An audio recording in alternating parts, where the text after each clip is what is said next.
Hello everyone, welcome back to the Hirday batch of Radhika classes. This is the third lecture of chapter D and F block. D and F block के दो chapter में हम lanthanoid contraction तक पढ़ चुके हैं कि lanthanoid contraction क्या होती है, किस तरह से 4D और 5D के जो सीरीज हैं उनका साइज अप्रोक्सीमेटली सेम हो जाता है। तो उसके बाद आज नेक्स्ट टॉपिक पढ़ेंगे ionisation enthalpy of d block elements. Ionisation enthalpy का मतलब होता है amount of heat required to remove an electron from an isolated gaseous atom. मतलब हमने क्या करना है, इलेक्ट्रॉन को रिमूव कराना है। तो बस ये देखना है कि किसमें ज्यादा एनर्जी लगेगी इलेक्ट्रॉन को रिमूव कराने में और किसमें कम लगेगी। ठीक है, तो ये मैंने 3D सीरीज के एलिमेंट्स के बारे में लिख दिया है। ये 3D सीरीज की इलेक्ट्रॉनिक कन्फिग्रेशन है। इसको स्टार्ट करने से पहले ना एक चीज मैं आपको बता दूं, जब डी ब्लॉक में आपके पास 3 भी नहीं लगा के आते, D3, D5, D10 ये आ जाए ना, ये स्टेबल कन्फिग्रेशन होती हैं। These are the stable configuration और इनके अंदर से इलेक्ट्रॉन निकालना मुश्किल है। जब ये कन्फिग्रेशन आ चुकी है ना, तो इट मींस अब जो इसमें कन्फिग्रेशन में से इलेक्ट्रॉन निकलेगा ना, तो बहुत ज्यादा हीट की रिक्वायरमेंट होगी। तो बस इतनी सी बात का ध्यान रखना है। D3 आ गया तो उसको D3 में से अब और बहुत ज्यादा हीट देनी पड़ेगी उसको D2 बनाने के लिए। उसके बाद D5 आ गया तो उसको बहुत ज्यादा हीट देनी पड़ेगी D4 बनाने के लिए। D10 आ चुका है, अब बहुत ज्यादा एक्सट्रीम अमाउंट में हीट देनी पड़ेगी उसको D9 बनाने के लिए। So these 3 configuration are very stable. तो इनका रीजन कैसे, D3 D5 तो शायद सबने पढ़ा होगा, D10 भी। तो हम इससे पहले इसको स्प्लिट कर चुके हैं कोऑर्डिनेशन कंपाउंड चैप्टर में। ये T2G लेवल होती है, ये EG लेवल होती है और D3 पे क्या होता है, D3 की कॉन्फ़िगरेशन को अगर हम लिखें 1 2 3 D3 तो हाफ फिल T2G लेवल हो जाती है, उस पे हाफ फिल T2G लेवल हो जाती है। तो ध्यान रखना D3 is stable because of half filled T2G level. D5 is stable because of half filled, यहाँ पे भी आधा बढ़ जाएगा ऊपर भी आधा बढ़ जाएगा, half filled configuration। D10 is also stable due to completely filled d orbital। तो D10 में से, D5 में से और D3 में से इलेक्ट्रॉन निकालना मुश्किल है। आपके पास बहुत सारे क्वेश्चन आ सकते हैं जहां पे बस आपको इस बात का ध्यान रखना है। फॉर एग्जाम्पल आपको क्वेश्चन दिया इस तरह से कि आपके पास Mn+2 Mn, ठीक है, और दूसरा Fe+2 Fe, ठीक। इसकी आयनाइजेशन वेरी लार्ज, इसकी आयनाइजेशन की वैल्यू बहुत लार्ज है और इसकी जो है इससे कम है, लो, ठीक है, लो, ठीक। तो ऐसा क्यों है, इनकी E0 की वैल्यू आपको बोल दी, by E0 of Mn positive. Mn से Mn पॉजिटिव बन रहा है तो E0 बहुत ज्यादा है।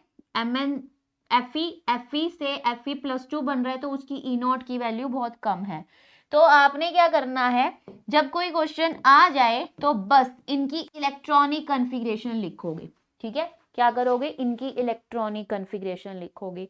इलेक्ट्रॉनिक कन्फिग्रेशन किस तरह से लिखनी है आपको, Mn को बना दोगे Mn+2, दूसरा Fe को बना दोगे Fe+2, ठीक है।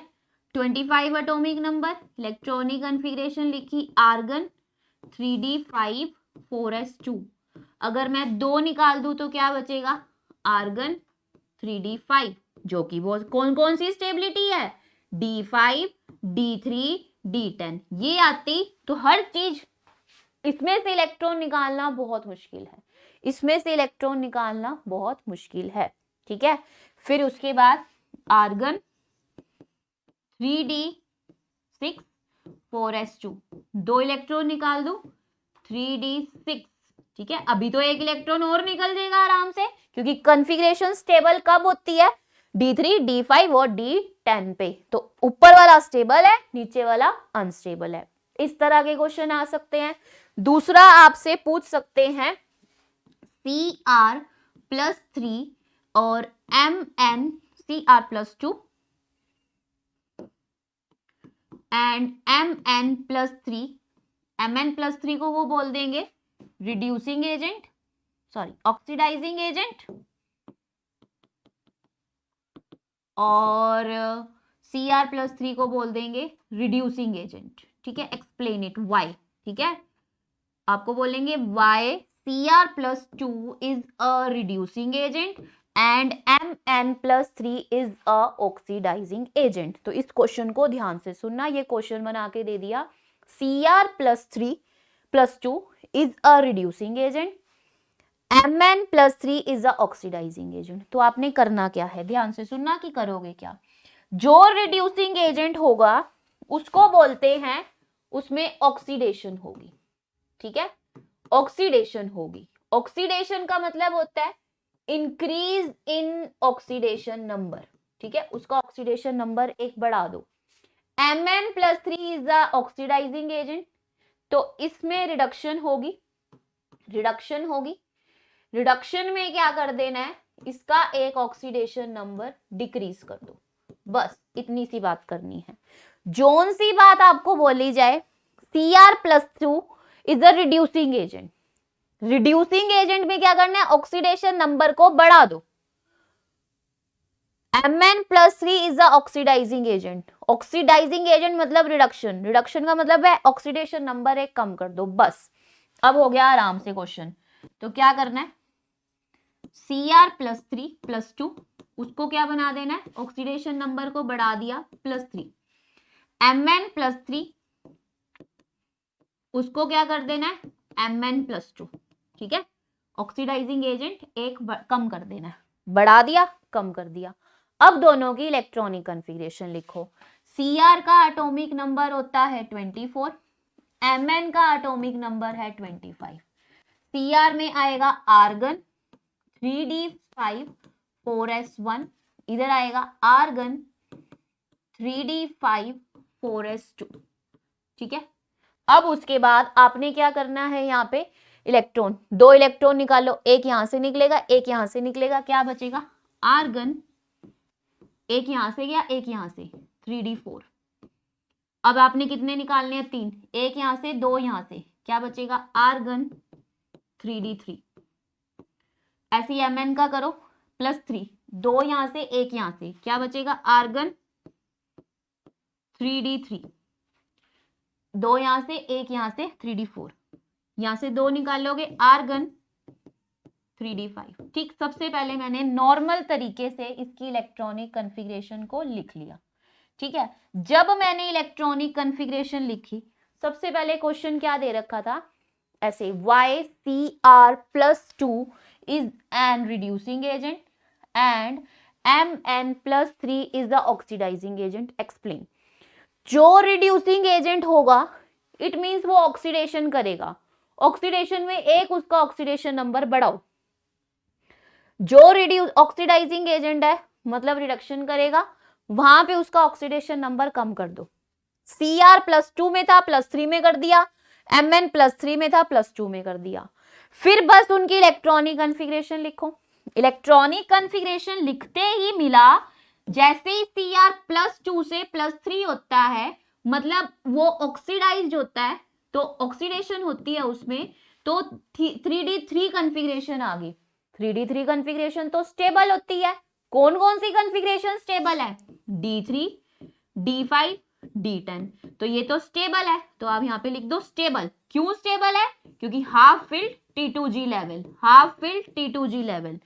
फिर इन दोनों में भी जब ये कम हुआ, मतलब इसकी जब रिडक्शन हुई, तो यहाँ पे ये भी स्टेबल हो गया। क्यों स्टेबल हो गया, हाफ फिल्ड d ऑर्बिटल। ठीक है, तो आपने हमेशा क्या करना है, जब कोई क्वेश्चन दिया जाए बिल्कुल उसको ध्यान से, रट्टा मत मारो, उसको सिर्फ समझो कि वो बोलना क्या चाह रहे हैं। वो सिर्फ यही बोलना चाह रहे हैं कि ये स्टेबल होने के लिए इलेक्ट्रॉन लूज करेगा या इलेक्ट्रॉन गेन करेगा। जब इलेक्ट्रॉन गेन करता है तो वो रिडक्शन कर रहा है, रिडक्शन का मतलब है it is a oxidising agent. और जब उसमें क्या हो रही है, रिड्यूसिंग एजेंट है, मतलब ऑक्सीडेशन, ऑक्सीडेशन में क्या होगा, उसका एक ऑक्सीडेशन नंबर बढ़ा दो। ठीक है, तो रटना मत, इनको समझ के जाना। ठीक, उसके बाद आपको क्वेश्चन दे दे, कैंडियम +3 में स्टेबल क्यों है, why scandium is stable in +3 configuration. तो सबसे पहले स्कैंडियम का एटॉमिक नंबर पता होना चाहिए। स्कैंडियम का एटॉमिक नंबर क्या होता है? 21। Electronic configuration 3d1 4s2। ठीक है, तो मैंने 3 इलेक्ट्रॉन निकाल दिए, +3, मेरे पास बच गया आर्गन। ये तो स्टेबल हो गई क्योंकि यहाँ पे तो नोबल गैस बच रही है। Scandium is stable in +3 configuration. Why?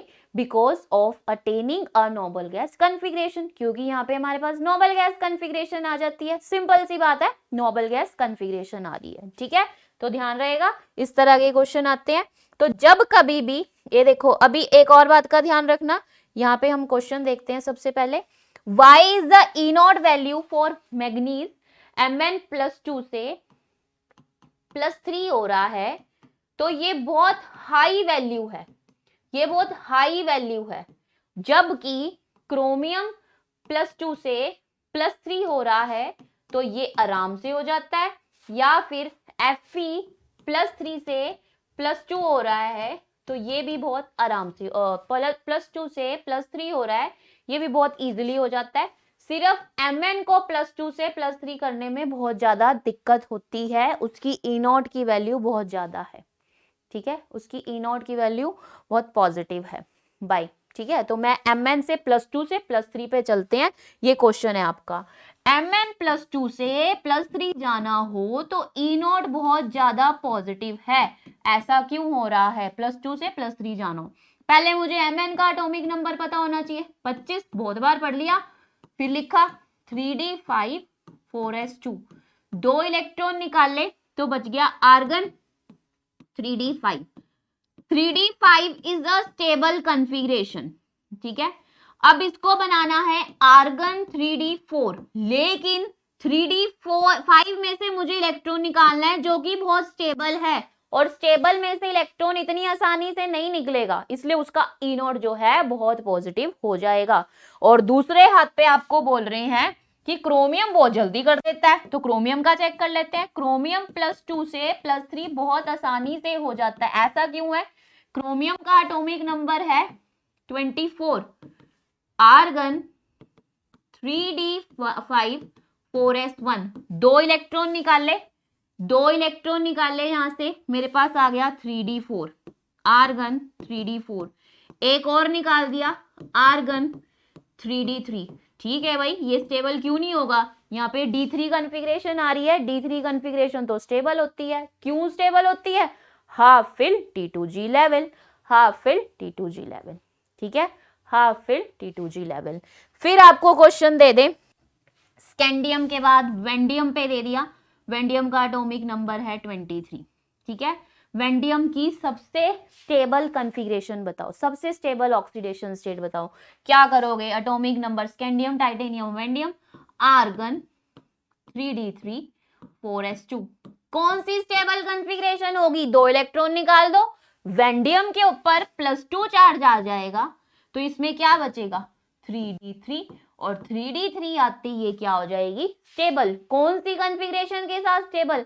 कौन से रूल के साथ? Half fill T2G level, half fill T2G level. ठीक है, तो कितने सारे क्वेश्चन एक ही बात। कौन सी कॉन्फ़िगरेशन पे स्टेबल? D3। कौन सी कॉन्फ़िगरेशन पे स्टेबल? D5। और कौन सी? D10। D3 D5 D10। ठीक है, बार बार सिर्फ एक ही बात। D3 आ गया स्टेबल, उसको तोड़ना मुश्किल है। D5 आ गया स्टेबल, उसको तोड़ना मुश्किल है। D10 आ गया, उसको तोड़ना मुश्किल है। वो आएंगे आसानी से, लेकिन उनमें से इलेक्ट्रॉन निकालना मुश्किल है। ठीक है, उनमें से इलेक्ट्रॉन निकालना मुश्किल है। आपको इस तरह का क्वेश्चन दे दें, यहाँ क्वेश्चन देखते हैं। आपको क्वेश्चन दे दिया,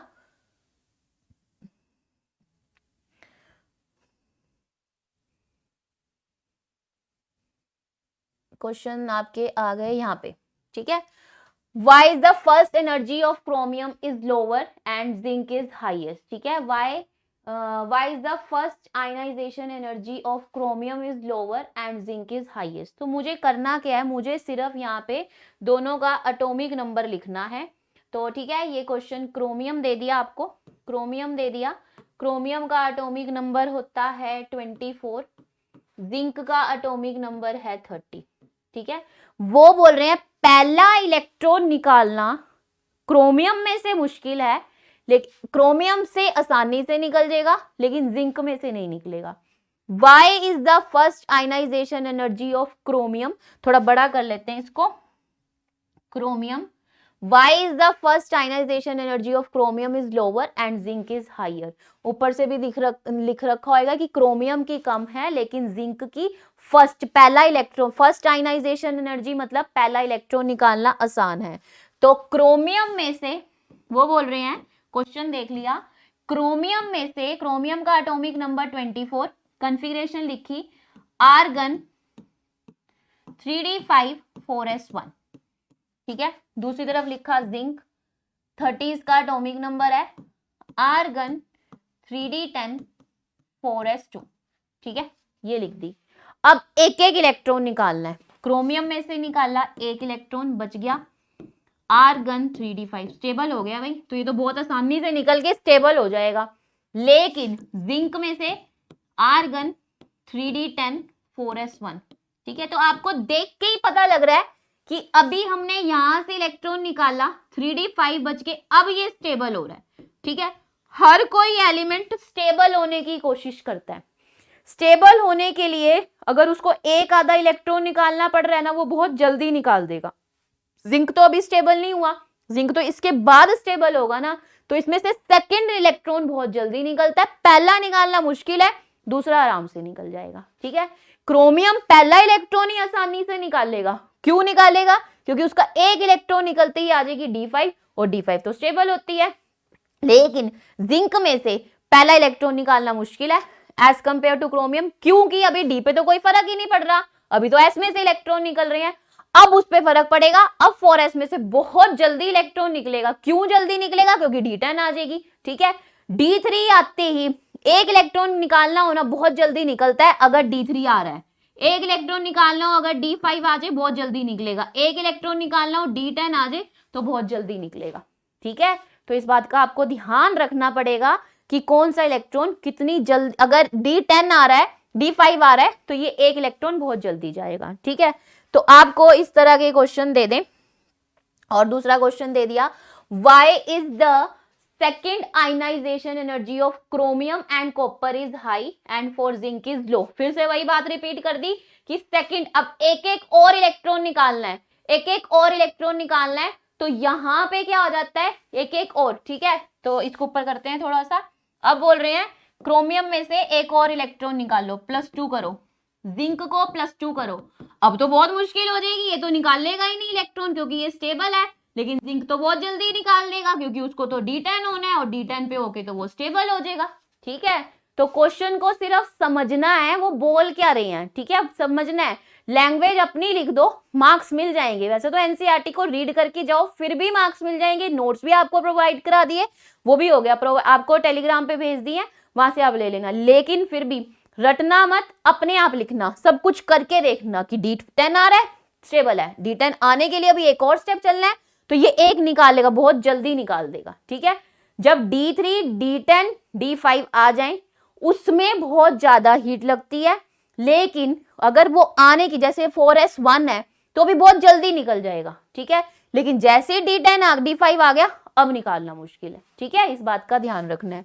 अगला क्वेश्चन क्या बोल रहे हैं, What is the third ionization? Why is the third ionization energy of manganese and zinc is very high? अब वो बोल रहे हैं कि मैग्नीज की बात कर दी, मैग्नीज ले लिया, तो जो क्वेश्चन है उन्हीं को, मैग्नीज और जिंक बोल रहे हैं, इसमें से तीसरा इलेक्ट्रॉन निकालना बहुत मुश्किल है, बहुत ज्यादा हाई है। तो एक एक करके पहले निकालते हैं। 25 atomic number 30, argon 3d5 4s2, argon 3d10 4s2, ये लिख दिया। एक इलेक्ट्रॉन निकाला, Mn+, Mn+2, Mn+3, ऐसी Zn+, Zn+2, Zn+3, क्या आ जाएगा, एक इलेक्ट्रॉन निकालो। सब में आर्गन लिख लेते हैं पहले, आर्गन आर्गन आर्गन, एक इलेक्ट्रॉन निकाला, आ गया 3d5 4s1, अब तो बहुत जल्दी निकल जाएगा 3d5, अब आ जाएगा 3d4, ऐसे ही यहाँ पे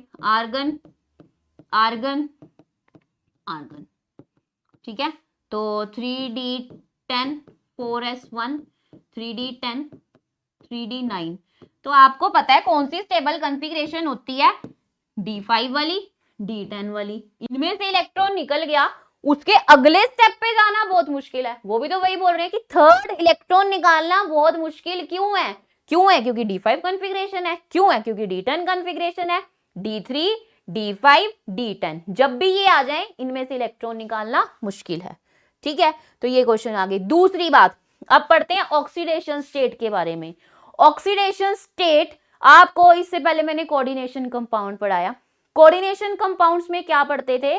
आपने ऑक्सीडेशन स्टेट्स निकाली, मैंने आपको एक एग्जांपल दे दिया लाइक CuNH3 6+2, तो आप इनकी कॉपर की ऑक्सीडेशन स्टेट निकालते थे जो कि +2 आ जाती थी।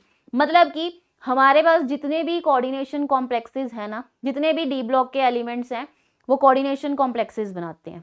कोऑर्डिनेशन कॉम्प्लेक्सेस बनाने के लिए उनके ऊपर कुछ ऑक्सीडेशन स्टेट्स होती हैं।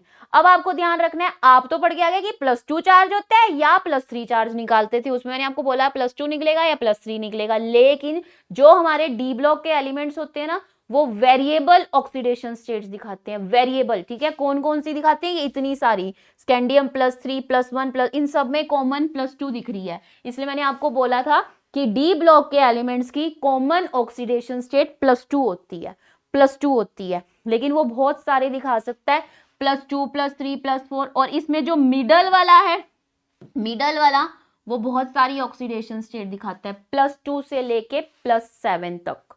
ठीक है, 2 इलेक्ट्रॉन निकाल सकता है, 3 निकाल सकता है, 4 निकाल सकता है, 5, 6, 7। ठीक है, तो ध्यान रखना है आपने। मैग्नीज सबसे ज्यादा मिडल वाली सीरीज में जो भी होता है वो सबसे ज्यादा ऑक्सीडेशन स्टेट दिखाता है। आर्गन 3d5, अब तक शायद मैग्नीज तो रट गया होगा कि यही होने वाला है। कितने इलेक्ट्रॉन लूज कर सकता है? एक एक करके हमने यहाँ से आर्गन तक पहुंचना है। 1 2 3 4 5 अनपेयर्ड इलेक्ट्रॉन निकल जाएंगे।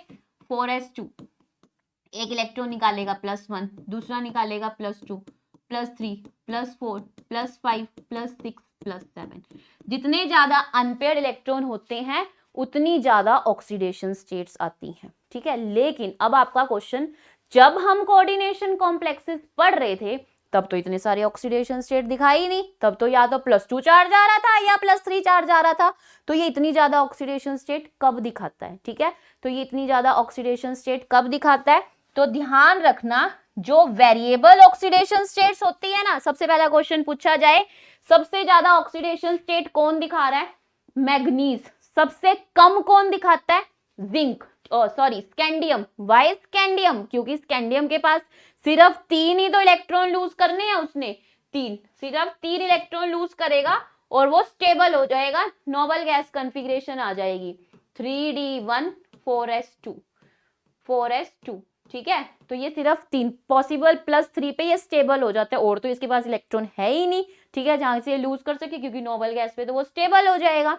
ठीक है, तो स्कैंडियम सबसे कम दिखाता है, मैग्नीज सबसे ज्यादा दिखाता है। मैग्नीज मिडल, जो भी आपकी 3D सीरीज हो, सॉरी कोई भी आपकी डी सीरीज हो, उसमें मिडल वाला सबसे ज्यादा दिखाता है। 3D में मिडल में मैग्नीज सबसे ज्यादा दिखाता है, +7 तक। ठीक है, +7 तक अनपेयर्ड इलेक्ट्रॉन सबसे ज्यादा है।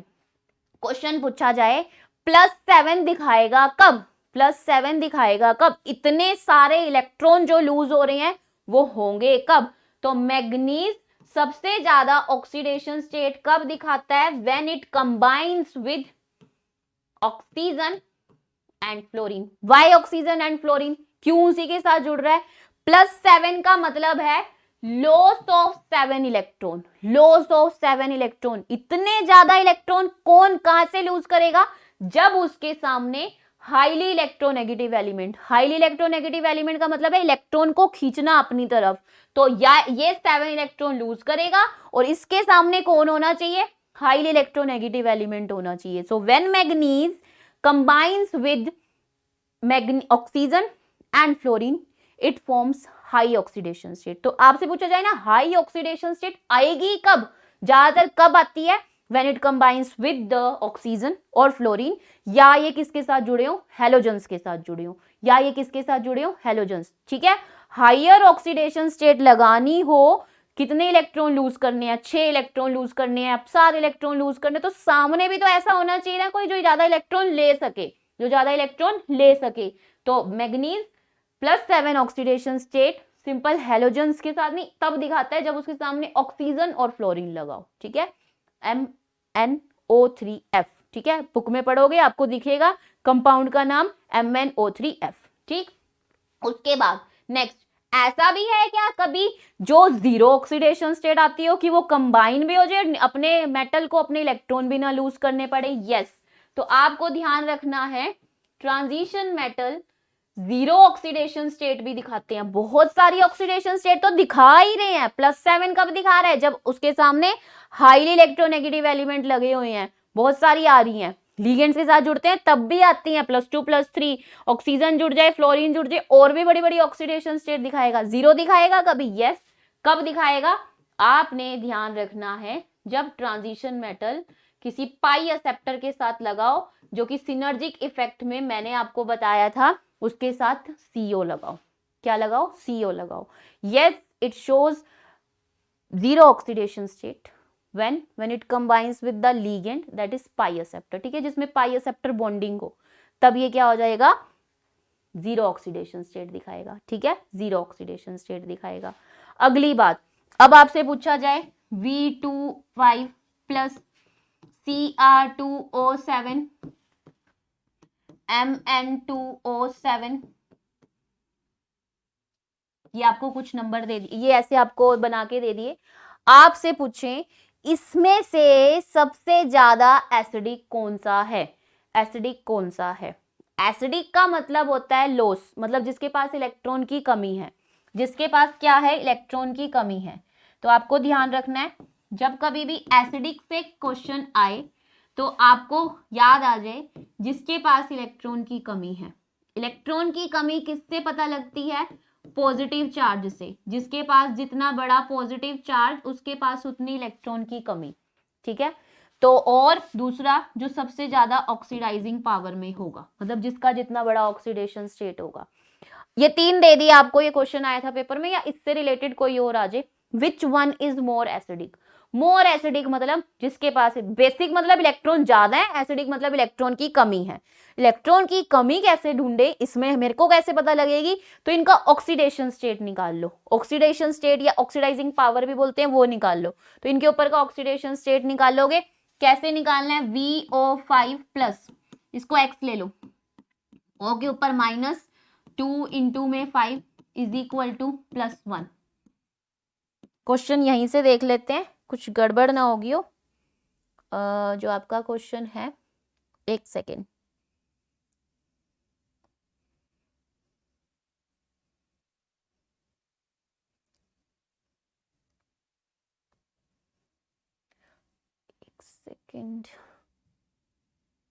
बिल्कुल एग्जैक्ट क्वेश्चन जो आपका एनसीईआरटी के अंदर है उसी को पढ़ते हैं। ये रहा, V2O5 नहीं था, V2O2 था, तो ये रहा, ये how would you account for the increasing, ये पेपर में क्वेश्चन जो आया था, इंक्रीजिंग ऑक्सीडाइजिंग पावर की जगह इंक्रीजिंग एसिडिक नेचर पूछा हुआ था। क्या क्या दे रखे थे, VO2 पॉजिटिव, Cr2O7 -2, MnO4, ये दे रखे थे। V2O5 नहीं दे रखा था, ये दे रखा था, ठीक है। तो इनके ऊपर का ऑक्सीडेशन स्टेट निकाल लो, VO2 पॉजिटिव, X O के ऊपर -2 इंटू में 2 = +1, X -5 = +1, उधर चला जाएगा, X = +6। ऐसे ही आपने सबके निकाल लेने, ठीक है, ऐसे ही आपने सबके निकाल लेने हैं। क्या क्या सबका चार्ज आ रहा है, 2 to the 4 +5, ठीक है, +5 +5 +6, ऐसे सबके निकाल लोगे तो क्या क्या बनेंगे आपके यहाँ पे, +5 +6 +7, ठीक है, चार्जेस निकाल लेने हैं, +5 +6 +7। हायर द ऑक्सीडेशन स्टेट, जितना ज्यादा ऑक्सीडेशन स्टेट बढ़ेगा, +7 मतलब 7 इलेक्ट्रॉन निकल गए, बहुत ज्यादा इलेक्ट्रॉन की कमी होगी, जितना ज्यादा इलेक्ट्रॉन की कमी उतना ज्यादा एसिडिक, ठीक है। तो इसका इंक्रीजिंग ऑर्डर लगा दिया, यही इसका ऑक्सीडाइजिंग पावर का ऑर्डर भी लग गया, ठीक है। अब उसके बाद आपको और क्या ध्यान रखने हैं, कुछ इंपॉर्टेंट क्वेश्चंस, और यहां से पेपर के अंदर आता ही आता है। तो सबसे पहले इनको स्टार्ट करने से पहले मैं बता दूं, डी ब्लॉक जो है ये इस तरह से बनाते हैं, इनके पास अनपेयर्ड इलेक्ट्रॉन होते हैं।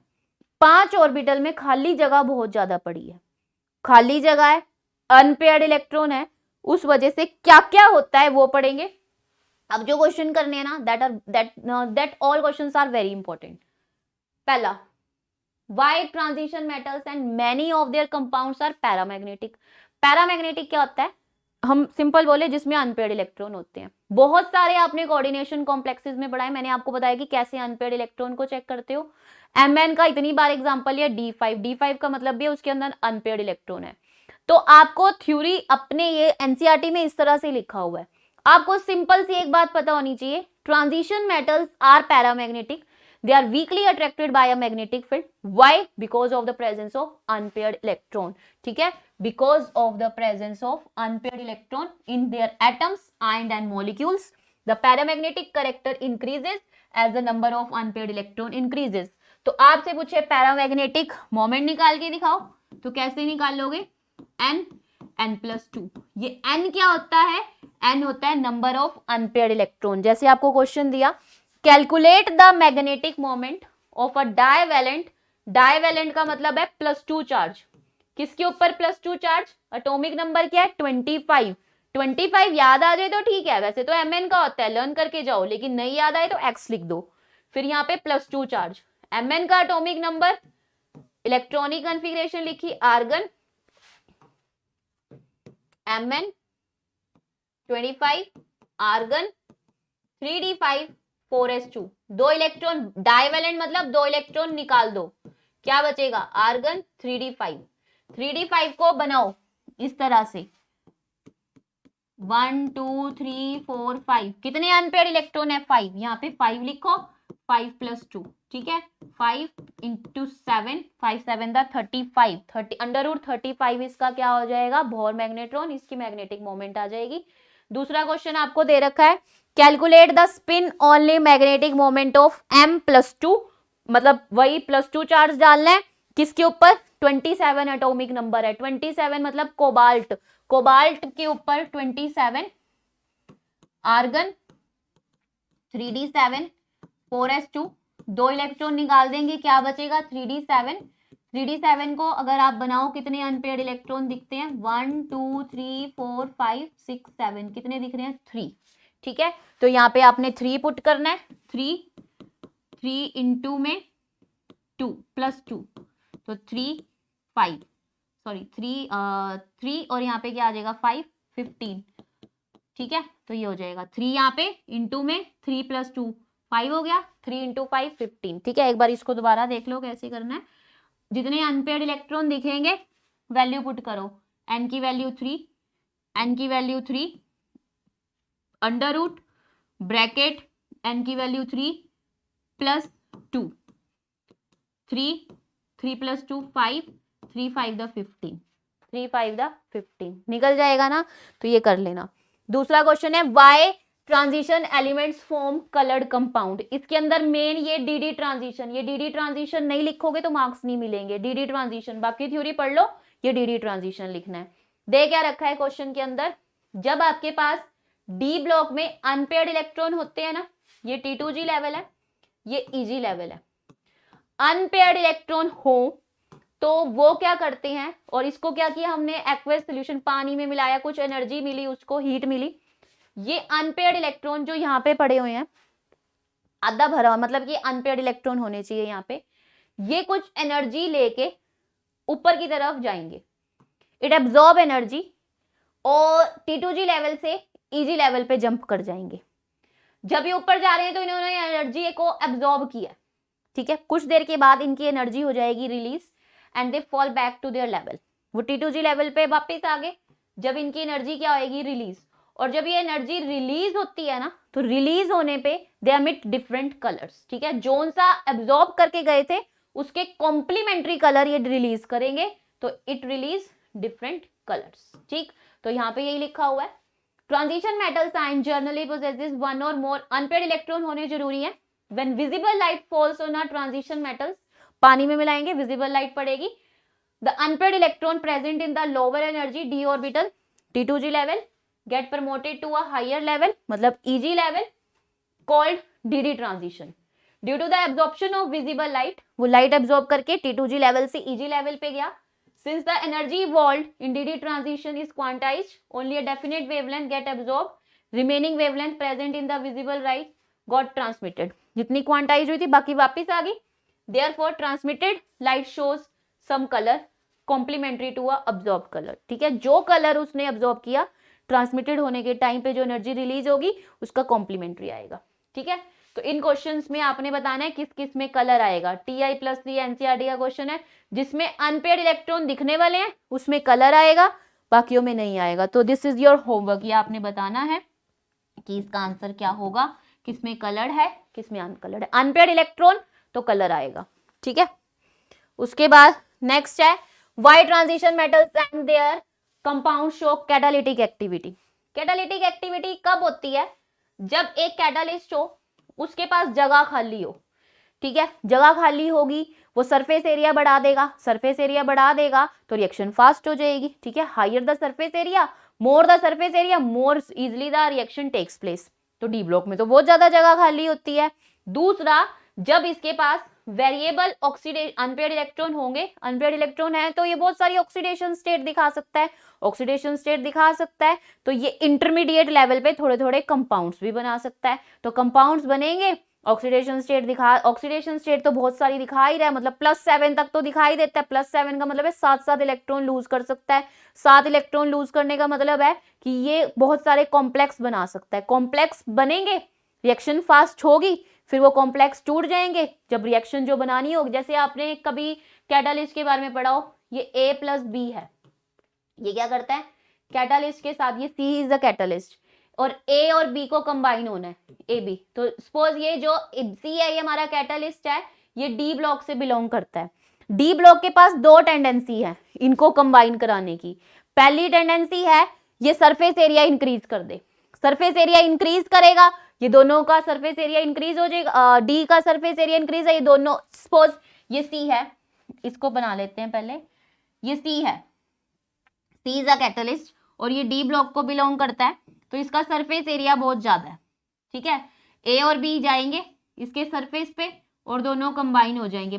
ठीक है, कंबाइन होके AB की बॉन्ड बन जाएगी, किसके ऊपर? C के ऊपर, फिर C इनसे डिटैच हो जाएगा। एक तो ये है जो कि ज्यादातर यही होता है। दूसरा क्या होता है, कई बार सरफेस एरिया ज्यादा नहीं होता, एक कई बार क्या होगा, डी ब्लॉक जो होता है ना उसके पास बहुत सारी वेरिएबल ऑक्सीडेशन स्टेट हैं। तो ए और बी को जोड़ने के लिए, ए और बी को आपस में जोड़ने के लिए कैटालिस्ट का काम होता है स्पीड को बढ़ाना, either by providing a surface area. दूसरा क्या काम होता है, पहले वेरिएबल ऑक्सीडेशन स्टेट देके ये खुद इसके साथ कंबाइन कर जाएगा, सी बी के साथ कंबाइन करेगा। ठीक है, एकदम से रिएक्शन की स्पीड बढ़ जाएगी, फिर वो सी इसके साथ से हट जाएगा और वो ए को इसके साथ, जैसे देखो क्या होगा, सी के साथ, मैं सिर्फ आपको जर्नलाइज में समझा रही हूँ। सबसे पहले क्या होगा, सी इज अ कैटलिस्ट, वो बी के साथ कंबाइन हो गया। ठीक है, क्योंकि इसकी वेरिएबल ऑक्सीडेशन स्टेट है, ये अपनी तरफ किसी को भी अट्रैक्ट कर सकता है, लूज करेगा इलेक्ट्रॉन, वो इसके इलेक्ट्रॉन खींच लेगा। फिर दूसरी बार क्या होगा, ये अपने साथ ही क्या कर देगा, ए को भी कंबाइन कर सकता है, क्योंकि इसकी टेंडेंसी है, ये बहुत सारी ऑक्सीडेशन स्टेट दिखा सकता है। फिर बीच में से हट जाएगा और ए और बी आपस में क्या हो जाएंगे, कंबाइन हो जाएंगे। तो इसकी दो टेंडेंसी है, या तो सरफेस एरिया प्रोवाइड कर देगा या उन दोनों को आपस में जोड़ने के लिए उनके साथ कॉम्प्लेक्स बना सकता है। ठीक है, तो यहीं पे यही लिखा हुआ है, दो टेंडेंसी होती है डी ब्लॉक की, एक तो वेरिएबल ऑक्सीडेशन स्टेट है, वेरिएबल ऑक्सीडेशन स्टेट की वजह से, due to the variable oxidation state they form intermediate complexes, दोनों के साथ मिलके एक कॉम्प्लेक्स बना सकते किसी भी तरीके से, वो इनके मैकेनिज्म होंगे, thereby providing new path for the reaction, एक नए पाथ से रिएक्शन स्टार्ट हो जाएगी। या फिर एम्प्टी डी ऑर्बिटल है, वो क्या करेगा, सरफेस एरिया प्रोवाइड करेगा। ये तो 3 क्वेश्चन बताए ना, इसमें से आता है पेपर में और ये सबसे इंपॉर्टेंट है। ठीक है, डी ब्लॉक ही क्यों यूज हुआ, इतनी सारी रिएक्शन करके आते हो, पीडी डाल दो, पीटी डाल दो, एसएन डाल दो, आपने स्टीफन रिडक्शन इतनी सारी पढ़ी, why you are using d block, क्योंकि डी ब्लॉक के पास सरफेस एरिया ज्यादा है, या d block variable oxidation state दिखाता है। नेक्स्ट है why transition elements form coordination complexes. Coordination complexes कब बनते हैं? जब मेटल जो कि डी ब्लॉक का हो और उसके साथ क्या लगे हो, लिगेंड्स लगे हो। ये मैंने लिगेंड्स NH3 को चूज कर लिया। कितने? बहुत सारे, 4 या 6 हमने पढ़े थे। क्यों? क्योंकि डी ब्लॉक के पास जगह खाली है, डी ब्लॉक वैकेंट है, और इन वैकेंट डी ऑर्बिटल में क्या हो सकते हैं? ये लिगेंड्स आ सकते हैं, ये लिगेंड्स आ सकते हैं। जो लिगेंड्स लगे हुए हैं, डी ब्लॉक में जगह खाली है तो उसके अंदर अपने इलेक्ट्रॉन्स दे देंगे। Transition metal ion form coordination complexes because they have empty valence shell orbitals that can accept a pair of electrons from Lewis based ligands। Ligand से वो इलेक्ट्रॉन को एक्सेप्ट कर सकते हैं। रखेंगे कहाँ? जगह खाली है, जगह खाली है उनके पास, ठीक है, उनके पास जगह खाली है, वो वहां पे आ जाएंगे, कॉम्प्लेक्सेस बन जाएंगे। फिर अगला क्वेश्चन है, why do transition elements form interstitial compounds. Interstitial state आपने सॉलिड स्टेट में पढ़ी होगी। डी ब्लॉक पे जगह बहुत सारी खाली है, उसकी इंटरस्टिशियल साइड पे भी जगह खाली होगी, तो छोटे छोटे से एलिमेंट लाइक हाइड्रोजन, कार्बन जो होते हैं वो उनकी इंटरस्टिशियल साइड पे आके भी क्या हो जाते हैं? ट्रैप हो जाते हैं। Many of the transition elements are known to form interstitial compounds because of unpaired electron in the d में अनपेयर्ड इलेक्ट्रॉन है। Transition elements have vacant interstitial side, उसकी इंटरस्टिशियल साइड भी खाली है। They are capable to trap, छोटे छोटे से elements यहाँ आ सकते हैं और इंटरस्टिशियल कंपाउंड्स बना सकते हैं। इससे क्या होगा? डी ब्लॉक की थोड़ी सी और जो कि है यहाँ पे इंप्रूवमेंट होनी स्टार्ट हो जाएगी, जो भी उसके अंदर कमी है वो भी दूर हो जाएगी। Last question, why do transition elements form alloys. Alloys क्यों बनते हैं? जितने भी एलॉयज हैं, आप एलॉय व्हील्स वगैरह जितने भी देखते हो वो यहीं से ही, क्रोमियम के एलॉय, ये जितना भी है यहाँ पे, ठीक है, ब्रॉन्ज, जितने भी आपने एलॉय पढ़े हैं वो देखना उसमें डी ब्लॉक ही यूज होता है। क्यों? Alloy is a mixture of 2 और more metals, metals with the non metals। Alloy are a confer of the property of metals. यहाँ पे मेटल्स की प्रॉपर्टी और इंप्रूव होगी। एक कॉपर में कुछ अच्छी प्रॉपर्टी है, एक आयरन में कुछ अच्छी प्रॉपर्टी, दोनों को मिक्स कर दो और अच्छी हो जाएगी। Transition elements have greater tendency to form alloy. Question यहाँ से स्टार्ट हो रहा है, why? Because these element have similar atomic size. क्योंकि आपने पढ़ा ना 4D और 5D का साइज तो ऑलमोस्ट सेम था, तो इनका साइज सेम है। Can mutually substitute their position in their crystal lattice. तो ये जो इनका क्रिस्टल लैटिस है, इन दोनों का साइज, ये एक आपका लेट सपोज करते हैं ये 4D है, दूसरा ये 5D है, साइज दोनों का बराबर है। तो अगर मुझे ये जो 4D है इसको इधर लेके जाना हो, इसको इधर लेके आना हो, तो ये आसानी से हो सकता है। क्यों आसानी से हो सकता है? क्योंकि इनका साइज बराबर है। एलॉयज आर कंपैरेटिवली, और एलॉय का जो comparatively melting point, boiling point होता है ज्यादा as compare to the simple transition metal. ठीक, ट्रांजिशन मेटल्स आर पैरामैग्नेटिक, पहला question, due to the presence of unpaired electron. Transition metals are coloured, why? Due to d transition. Transition metals show coordination complexes. Catalytic property, yes, because of the surface area, high surface area and due to the variable oxidation state. Coordination complexes बनाते हैं, yes, क्यों बनाते हैं? क्योंकि उसके पास क्या होती है? जगह खाली है, इलेक्ट्रॉन आ सकते हैं लिगेंड्स के। ट्रांजिशन एलिमेंट्स इंटरस्टिशियल कंपाउंड्स क्यों बनाते हैं? क्योंकि इनके पास जगह खाली है, उनकी इंटरस्टिशियल साइड पे छोटे छोटे एटम्स ट्रैप हो सकते हैं। और लास्ट क्वेश्चन, एलॉय क्यों बनाते हैं? क्योंकि इनके जो एटम्स हैं उनका कंपेरेबल साइज है, वो सब्स्टिट्यूट कर सकते हैं। कितने क्वेश्चन हो गए? 6। इन 6 में से सबसे ज्यादा पूछा जाता है। ये 6 के 6 क्वेश्चन आपको रट जाने चाहिए, 6 ही बने ना। फिर देखो आपके क्वेश्चन स्टार्ट होते हैं यहां से, ये वाले। फर्स्ट, पैरामैग्नेटिक क्यों है, कलर्ड क्यों है, फिर उसके बाद catalytic property third, coordination fourth, interstitial fifth and this one is alloys. Alloys क्यों बन रहे हैं? 6 question, very very very important, ठीक है, बहुत इंपॉर्टेंट है। इसमें से बहुत सारे क्वेश्चन आते हैं। एनसीईआरटी के क्वेश्चन भी आपको एक से सारे कराऊंगी मैं यहाँ पे, कैसे कैसे करने हैं, लेकिन ये 6 क्वेश्चन आपको रट जाने चाहिए। मैग्नीज का क्यों ज्यादा है, आयनाइजेशन एनर्जी, ई नॉट, ये सब हो चुका है आपका डी ब्लॉक में से, थ्योरी पढ़ लेना। वेरिएबल ऑक्सीडेशन स्टेट कौन दिखाता है सबसे ज्यादा, कौन सबसे कम दिखा रहा है, इस बारे में। अब एक पॉइंट मैंने आपको बताना भूल गई, वो ध्यान रखना। आपको दे दिया कोबाल्ट +6, टंगस्टन +6, मॉलिब्डेनम +6, ये एक ही उसमें बिलोंग कर रहे हैं। Cobalt +4, tungsten +4, molybdenum +4। ठीक है, क्या फर्क दिख रहा है? ये 3D सीरीज का है, आपको सिर्फ इतना ध्यान रखना है। आगे वाले 4D 5D हमें कुछ नहीं लेना, हमें सिर्फ इस पे ध्यान रखना है। ये 3D है, ये 4D सीरीज से है, ये 5D सीरीज से है, इनका ध्यान रहे चाहे ना रहे। कोबाल्ट का ध्यान रखना है, ये 3D सीरीज का। ठीक है, ये 3D सीरीज का, ठीक, 3D सीरीज का है।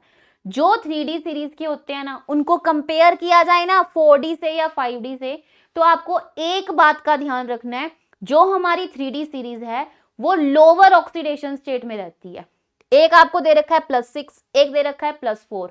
ठीक है, तो पूछा जाए इन दोनों में से कौन सा ज्यादा स्टेबल है, तो आपका आंसर होगा लोअर ऑक्सीडेशन स्टेट, मतलब +4। ठीक है, 3D series lower oxidation state को फॉलो करेगी, मतलब लोअर ऑक्सीडेशन स्टेट जो होती है वो किसमें होती है? 3D सीरीज में। ठीक है, तो क्वेश्चन दे दे, Cr+6 से ये हमेशा किस में रहने की, CO+6 से ये हमेशा किस में रहने की ट्राई करता है? CO+4। मतलब ये हमेशा जाता है कि इसके इलेक्ट्रॉन क्या हो जाए, इसका ऑक्सीडेशन स्टेट क्या हो जाए, कम। कम का मतलब क्या होता है? गेन करेगा इलेक्ट्रॉन, मतलब रिडक्शन। रिडक्शन का मतलब क्या होता है? ऑक्सीडेशन। ठीक है, तो आपके पास क्वेश्चन आएगा CO+6 ऑक्सीडाइजिंग एजेंट क्यों है? ऑक्सीडाइजिंग एजेंट क्यों है? ध्यान रखना, CO belongs to a 3D series. 3D series में इतना ज्यादा ऑक्सीडेशन स्टेट नहीं रहता, वो हमेशा लो ऑक्सीडेशन स्टेट में रहने का ट्राई करते हैं। ये एनसीईआरटी में लिखा हुआ है, तो आपको डायरेक्ट रहे कि ये +6 की बजाय +4 में जल्दी आता है। लेकिन अगर आपको ध्यान नहीं आ रहा है कि ये क्या है, +6 से किस में लेके जाऊं इसको, तो ध्यान रखना जो आपकी 3D सीरीज तो लर्न करनी पड़ेगी स्कैंडियम से जिंक तक, उसमें ध्यान रखना इतना बड़ा ऑक्सीडेशन स्टेट इतनी आसानी से नहीं आता, उसको हाईली इलेक्ट्रोनेगेटिव एलिमेंट्स के साथ जुड़ना पड़ता है। दूसरी बात, वो ट्राई नहीं करता, वो हमेशा लोअर ऑक्सीडेशन स्टेट होती है 3D की। तो +6 की बजाय वो अपना ऑक्सीडेशन स्टेट कम करेगा। ऑक्सीडेशन स्टेट कम करने का मतलब है इलेक्ट्रॉन गेन करेगा। इलेक्ट्रॉन गेन करने को क्या बोलते हैं? रिडक्शन। रिडक्शन को क्या बोलते हैं? Oxidising agent. तो ध्यान रखना, बड़ी बड़ी ऑक्सीडेशन स्टेट लाना मुश्किल है। कैसे आएंगी? जब ऑक्सीजन या हाईली इलेक्ट्रोनेगेटिव एलिमेंट फ्लोरीन या ऑक्सीजन लगेंगे, इसलिए वो ट्राई करता है वो जाए ही ना +1, इतनी बड़ी बड़ी ऑक्सीडेशन स्टेट में जाए ही ना। तो जब कभी है तो वो ट्राई करेगा कि उसकी ऑक्सीडेशन स्टेट कम हो। कम होने का मतलब +6 से +4 तो एनसीईआरटी में लिखा था, और ये ध्यान ना रहे तो आप कुछ और भी कर सकते हो कि वो ट्राई करते हैं कि वो इलेक्ट्रॉन गेन कर ले। इलेक्ट्रॉन गेन करने का मतलब है रिडक्शन, रिडक्शन का मतलब है ऑक्सीडाइजिंग एजेंट। तो Cr+6 या कोई और जो बहुत बड़ी ऑक्सीडेशन स्टेट में होता है 3D का, उसको ऑक्सीडाइजिंग एजेंट बोला जाता है। क्यों बोला जाता है? क्योंकि वो ट्राई करते हैं कि उनका ऑक्सीडेशन स्टेट क्या हो, कम हो। ठीक है, क्लियर है? एनसीईआरटी में से पढ़ लेना सब कुछ लाइन टू लाइन, जहां पे भी कुछ भी दिक्कत आए तो आप मुझसे पूछ लेना। ठीक है, कुछ भी दिक्कत हो। ठीक, तो ये आपका डी ब्लॉक खत्म हो गया। एनसीईआरटी क्वेश्चन नहीं कराए, सिर्फ एनसीईआरटी इन बिटवीन जो लिखा हुआ था वो आपको बताया कि किस तरह के क्वेश्चन आपसे पूछ सकते हैं। अभी एनसीईआरटी के क्वेश्चंस करेंगे, पहले एफ ब्लॉक को कंप्लीट करेंगे, फिर एनसीईआरटी के सारे क्वेश्चंस को करेंगे। ठीक है, इसको सब क्वेश्चंस को करना, एनसीईआरटी को थॉरोली रीड करना है, उसमें क्या क्या लिखा हुआ है। फिर भी कोई प्रॉब्लम हो तो आप मुझसे पूछ सकते हो। ठीक, थैंक यू।